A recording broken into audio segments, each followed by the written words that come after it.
না, first of all আমি কিছুদিন আগেই আসছিল এখানে যে গ্লোবাল টি20 খেলেছি, তো কিছু ম্যাচ খেলারও সুযোগ হয়েছে আমার জন্য। একটা ভালো অপরচুনিটি ছিল, ওখানে একটা ভালো টুর্নামেন্ট গেছে।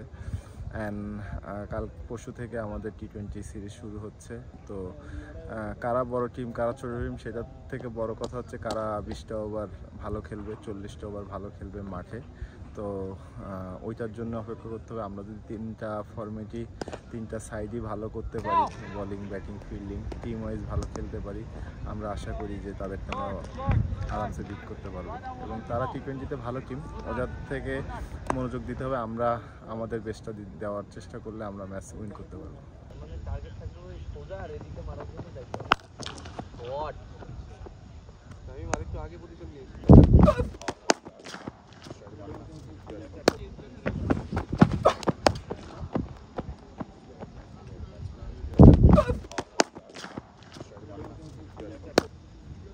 আরেকটা জিনিস, আমরা নর্মালি ওয়ানডে ক্রিকেটে আমরা বরাবর ভালো খেলে আসছিলাম, কিন্তু লাস্ট দু একটা সিরিজ আমাদের ভালো যায়নি।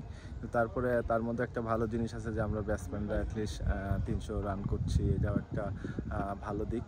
এবং আমাদের বলাররা সবসময় ভালো করে আসতেছিল। এই সিরিজটাতে হয়তো একটু তারা স্ট্রাগল করছে, আমার কাছে মনে হয়। আশা করি তারা সামনে টি20তে কামব্যাক করবে। অ্যান্ড তার পাশাপাশি আমরা ব্যাটসম্যানরা যারা রান করছিলাম বা রান করছে সবাই, যেহেতু আমরা ওয়ানডেতে 300 রান করছি, এইখানে যদি তারা সেটা ধারাবাহিক বজায় রাখতে পারে, তো বলার আর ব্যাটসম্যান মিলে একটা ভালো টুর্নামেন্ট হবে।